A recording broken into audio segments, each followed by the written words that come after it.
नमस्कार, मैं मृत्युंजय मिश्रा। आज आपको मिलवाते हैं ग्राम पंचायत भेलकी खुर्द के भूतपूर्व सरपंच से और जानते हैं कि आज जो गवर्नमेंट सरकारें ग्राम के लिए योजनाएं दे रही हैं वो कैसी योजनाएं हैं और कितना लाभ होगा जनता को। तो पहले आप सब बता दीजिए शुभ नाम। मैं बहुत आपको धन्यवाद है मिश्रा जी। मेरा शुभ नाम है भूपेंद्र सिंह चौहान नन्हे, पूर्व सरपंच ग्राम पंचायत क्षेत्र भेलकी खुर्द, और मैं अभी वर्तमान में पंचायत राज संगठन का रीवा संभाग का प्रभारी भी हूँ। तो ग्राम पंचायत की जो अब की योजनाएं हैं, तो आपके समय की योजनाओं और अब की योजनाओं में कुछ अंतर है, क्योंकि सरकारें भी चेंज हुई कहीं न कहीं। देखिए, ऐसा है कि जब हमारी कमलनाथ जी की सरकार 15 महीनों में बनी तो ग्राम पंचायत के विकास के लिए उन्होंने सर्वप्रथम, जैसे मान लीजिए गौशाला का निर्माण, उन्होंने कम से कम सीधी जिले में पूरे मध्य प्रदेश में 1100 गौशाला निर्माण के लिए ग्राम पंचायतों को बजट मुहैया कराया। ठीक है, उन्होंने ग्राम पंचायतों के लिए बहुत अच्छे, जैसे मान लीजिए आपका गरीबों को वृद्धा पेंशन हो गया, उन्होंने 300 रुपये से लेके 600 रुपये का वृद्धा पेंशन की योजना चलाई, और बहुत सारी ऐसी योजनाएं थी जिन्होंने किसानों के लिए 2 लाख तक के कर्जे माफ करने का वो चलाया। विगत अब जो 15 महीनों के बाद जो माननीय शिवराज सिंह जी की सरकार बनी हुई है भारतीय जनता पार्टी की, अब उसमें उनकी योजनाओं को माननीय शिवराज सिंह जी ने कटौती कर और जनता के विकास और उसके में कटौती करके, और आप जैसे मान लीजिए कि अभी पेंशन 600 रुपये थी, माननीय कमलनाथ जी जब मुख्यमंत्री थे तब उन्होंने 600 से 1000 तक की पेंशन की घोषणा की थी। अब माननीय शिवराज सिंह जी ने 600 रुपये से 1000 की घोषणा, जब विपक्ष के द्वारा यह मांग उठाई गई कि माननीय कमलनाथ जी ने 1000 की पेंशन करने की घोषणा की थी, तो उन्होंने यह कहा कि मैं पेंशन 600 रुपये जो मिलती है उसमें भी मैं कटौती करूंगा और मैं 1000 पेंशन गरीबों को मुहैया नहीं करा सकता, क्योंकि सरकार की आर्थिक स्थिति जो है वो बहुत खराब है। उन्होंने महीने में कितने बार बाजारों से कर्ज लिए, जनता को कर्ज के दबे, हर नागरिक को कर्जों में दबा के रखा, और आज जो इनकी योजना है, तो आज इनकी योजनाएं सिर्फ कागजों में चल रही है। सिर्फ ये अपनी सरकार और अपने ताम झाम में ये अभी तक मशगूल है। बिल्कुल सही कह रहे हैं। जैसा कि माननीय शिवराज सिंह जी कहते हैं कि आपने पेपरों में भी पढ़ा होगा कि उनका एक स्टेटमेंट आया था कि युवाओं के रोजगार के लिए हमारे पास व्यवस्था नहीं। तो युवाओं के लिए कमलनाथ सरकार ने रोजगार के लिए जो वादे की थी, तो उनमें क्या योजनाएं थी कि कैसे? ऐसा है कि हमारे जो कमलनाथ जी की सरकार थी, हमारी कांग्रेस की सरकार थी, उन्होंने युवाओं को रोजगार देने के लिए सबसे पहले तो उन्होंने युवाओं को 4000 रुपये प्रति माह भत्ता देने की घोषणा की थी, और उसका क्रियान्वयन भी चालू हो गया था।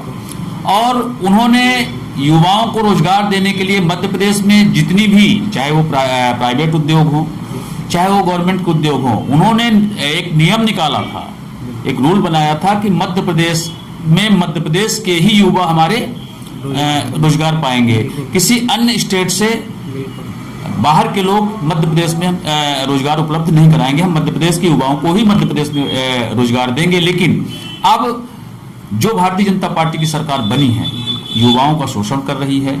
युवाओं को किसी भी तरह के किसी भी रोजगार के लिए उन्होंने अभी ऐसा कोई ठोस कदम नहीं उठाया जिससे युवाओं को रोजगार उपलब्ध हो सके। ये सही कह रहे हैं आप कि एक जहां तक देखिए कि जो होता है कि अपने क्षेत्र के लोग वहीं रोजगार करें। जैसे अगर अपने रीवा में देखा जाए तो इस समय बड़ा प्लांट है, सौर ऊर्जा जो एशिया का माना जाता है कि बड़ा प्लांट है, तो वहां पे भी देखा जाए तो बाहर के कई प्रदेशों के लोग आके यहाँ पे नौकरी करते हैं, और यहाँ के स्थानीय जो बिंदे के लोग हैं वो खुद बाहर जाते हैं और रोजगार ढूंढते हैं, जो दौर रहता है। तो देखिए, ऐसा है कि जो अभी आपने प्रश्न किया कि जो रीवा में आपका वो लगा हुआ है, उसमें देखिए यहाँ भारतीय जनता पार्टी की जो भी लीडर हैं, जो भी नेता हैं, उन्होंने बाहर के उद्योगपतियों को साझा करके और उनसे अपना एक आय का संसाधन और अपने जो भी आजकल वो होते हैं उसको उन्होंने तय करके और बाहर के लोगों को रोजगार दे रहे हैं अपने, चाहे वो विंध्य क्षेत्र की बात हो, चाहे मध्य प्रदेश की बात हो। ऐसा कोई भी युवा नहीं है जो अपने इन प्लांटों में हमारे विंध्य क्षेत्र का कोई युवा रोजगार पाया हो। यहाँ तो स्थितियां ये है कि भारतीय जनता पार्टी की सरकार, अभी आपने देखा होगा मेरे सीधी जिले में भी मेला लगा हुआ था, यहाँ तो युवाओं को ठगने का काम कर रहे हैं लोग। यहाँ तो युवा पढ़ लिख के और बिल्कुल नौकरी के लिए तैयार बैठा है, लेकिन यहाँ तो सिविल लगा के युवाओं को मजाक उनके साथ किया जा रहा है और आज तक उपलब्ध उनको लाइनों में लगाया जा रहा है सिविल के माध्यम से, और उनको कहीं आवेदन कहीं बाहर की कंपनियों से सौदा करके और उनको रोजगार के लिए लाइनों में खड़ा कर दिया गया है भारतीय जनता पार्टी की सरकार द्वारा। अच्छा, एक चीज और है कि विंध्य की मांग भी जनता द्वारा और कई जनप्रतिनिधियों द्वारा किया जा रहा है कि विंध्य हमारा प्रदेश बना दो, पुनर्गठन कर दो विंध्य का, हम अलग हो जाते हैं। तो अगर विंध्य अलग होता है, क्या आपके नजरिए से क्या सही है कि अलग होना चाहिए? देखिए, ऐसा है कि अगर हमारा विंध्य भी प्रदेश बन जाए तो उससे हमारे विंध्य का विकास होगा। ठीक है, उसमें हम सहमत हैं, हम भी विंध्य क्षेत्र के हैं। हमारी भी लालसा ये है, विंध्य क्षेत्र के लोगों की भी लालसा ये है कि अगर हमारा विंध्य क्षेत्र स्टेट बन जाए तो शायद है कि हमारे लोगों का विकास विंध्य क्षेत्र का बढ़ जाए, और उचित भी है छोटे छोटे राज्य हो जाए तो निश्चित तौर पर विकास आगे बढ़ेगा। और मैं भी इस बात पे सहमत हूं, जो भी लीडर्स जो भी वो आवाज उठा रहे हैं वो बिल्कुल विंध्य क्षेत्र के हित के लिए है, मैं भी इसमें सहमत हूं। अब चलते चलते जैसे देख लीजिए, ये कृषि कानून है। कृषि कानून में जो किसान आंदोलन हो रहे हैं, हालांकि देखा जाए तो अभी बहुत सारे किसान जागरूक नहीं हैं, लेकिन जो भी जागरूक है आंदोलन कर रहे हैं, तो ये कहाँ से किसानों को घाटा होगा कि किसान इतना बौखलाए हैं? देखिए, ऐसा है मिश्रा जी कि जो किसान का बिल माननीय प्रधानमंत्री जी ने लागू किया है इस देश में, वह बिल हम किसानों के लिए बहुत ही घाटे का है। इन्होंने जो बिल लागू किया है, जैसे मान लीजिए मेरे पास अगर 9-10 एकड़ की जमीन है, तो इन्होंने किसान बिल लागू होने से पहले अडानी और अवानी जैसे, आपने देखा होगा, सुना भी होगा, आपको हर चीज मालूम है, इन्होंने अडानी अवानी जैसे पहले ही, इसके पहले ही वेयर हाउस बनवा दिया गया था, पहले से ही प्लानिंग। बिल्कुल। अभी मध्य प्रदेश में हाल में भी आपने देखा होगा कि मध्य प्रदेश में एक अच्छी सरकार चुनी हुई, जिसको जनता ने चुन के सरकार बनाई थी, तो अभी आपने हाल में ही देखा होगा कि 50-50 करोड़ रुपए लेके और विधायकों को खरीद फरोख्त करके और सरकार गिराई गई। अंबानी जी और अडानी जी से यही सब पैसे लेके और इसका दुरुपयोग करके और सरकार मध्य प्रदेश की गिराई गई। निश्चित तौर पर जो ये कानून प्रधानमंत्री मोदी जी ने बनाया है, बिल्कुल हम किसानों के हित में नहीं है। अगर मेरे पास 10 एकड़ की जमीन है तो 9 साल का एग्रीमेंट सरकार करती है प्राइवेट कंपनियों को, और वो हमारे एग्रीमेंट करने के बाद अगर वो प्राइवेट कंपनी आएगी, किसान के पास जाएगी और किसान से ये बोलेगी कि मैं आपकी जमीन को मैं इसमें खेती करना चाहता हूं, आपको वो सौदा तय कर लेगी कि आपकी जमीन में मैं साल भर में इतनी लागत और इतना फायदा नुकसान होगा।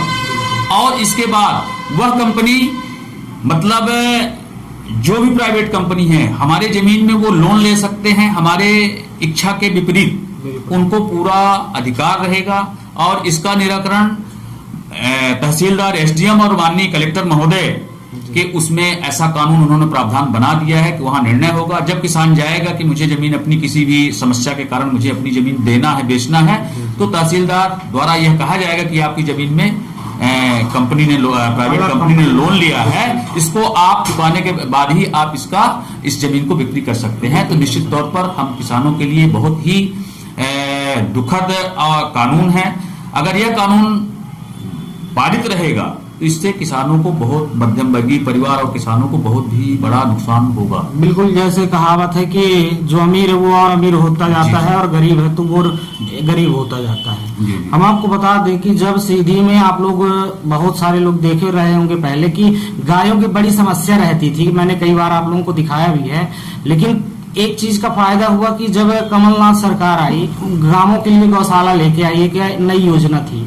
तो ये योजना सबसे पहले जो ग्राम पंचायत थी, ये योजना जो सबसे पहले ग्राम पंचायत थी भेलकी खोद, वहां पे एक बड़ी गौशाला बनवाई गई थी और वहां इन मवेशियों को ले जाके शिफ्ट किया गया था। तो वो गौशाला अभी कहीं न कहीं आपको श्रेय जाता है बनवाने के लिए। देखिए, ऐसा है कि जब मध्य प्रदेश में हमारी कमलनाथ जी की सरकार थी और हमारे पंचायत ग्रामीण विकास मंत्री माननीय कमलेश्वर पटेल जी थे, उन्होंने सीधी जिले में सबसे पहले ग्राम पंचायत भेलकी खुद में हमारे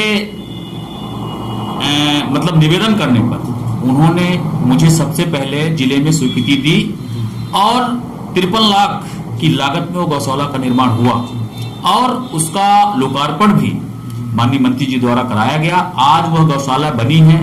आज उस पंचायत के नहीं, करीब 10-20 गांवों के मवेशी वहां पे रह रहे हैं और किसान की जो भी फसल की नुकसान होती थी 10 गांव 20 गांवों के बीच में, अब तो बहुत ही करीब अगल बगल की पंचायतों में, बहुत सारी पंचायतों में गौशाला का निर्माण हो चुका है।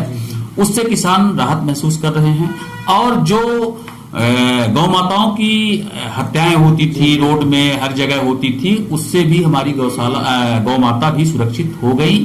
निश्चित तौर पर कमलनाथ जी ने ये योजना बहुत अच्छी चलाई।